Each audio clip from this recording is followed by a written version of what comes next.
Alright, so today's video is mostly going to be about finding support for your argument essays, and your teacher probably used that scary phrase, literary merit.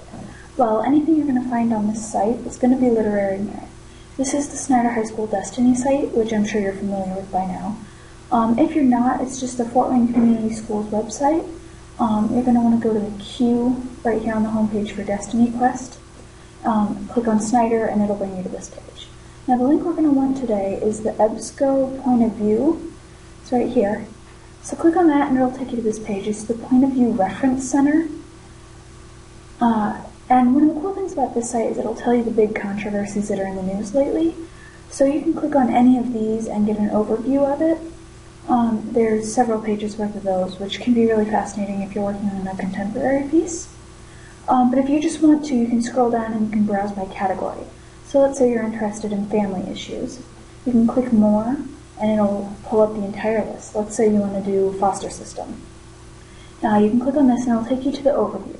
Now, what the overview is it'll describe the situation. So in this case, the foster system. It also has this cool thing. It's the Understanding the Discussion section, which will tell you a lot of the terms that you may not be familiar with, or the agencies or anything like that you may not be completely comfortable with. It'll explain those for you, which can be really helpful. And then it will tell you what the critics of the foster system think, and it will tell you what people who approve of the foster system think in 2 summary paragraphs. Another cool thing is that if you scroll all the way to the bottom past the Understanding the Discussion section, you'll find a history section where it'll tell you the history of the foster system and stuff like that. So it can help you for research papers also. It's not solely for argument essays. So as you can see, the history section can get pretty extensive, which can be really helpful if that's what you're looking for. They also have the bibliography section, which obviously is citing the sources used in this article. So if you wanted to track down some of those and explore those, you could also. So let's say you like this topic and you want to continue exploring it. You can come up here to the search bar and you can search for any of the keywords. For example, I'm going to search for foster system because that's what the main article is about. It'll bring up this page of search results, which has a lot of different articles from both sides of the argument. So just for example's sake, we're going to say that we think the foster system is bad. So we want to find one that the title has a negative connotation. This one looks pretty nice. It's Foster Care System at Breaking Point. So I'm going to click on this one and it should take us to the article. So this is the article, and unlike the overview, it's not going to have the sections or the explanation of terms or anything like that. So you're definitely going to want to read the overview first so that when you get to the articles, they make a little bit more sense.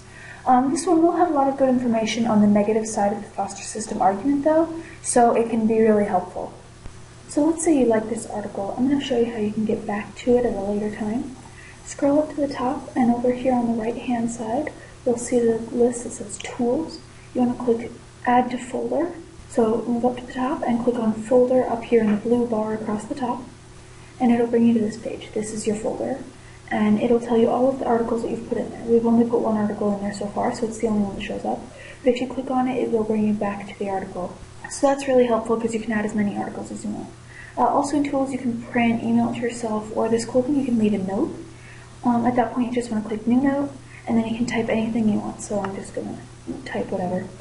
But then when you click Save, it'll come up saying that there's a note on it. So let's say you wanted to use this for a specific part of your paper. You could make that note and that would stay up there and be really helpful for you. So I hope that this video will help you figure out how to do that, and feel free to explore more topics that interest you. Good luck with your paper.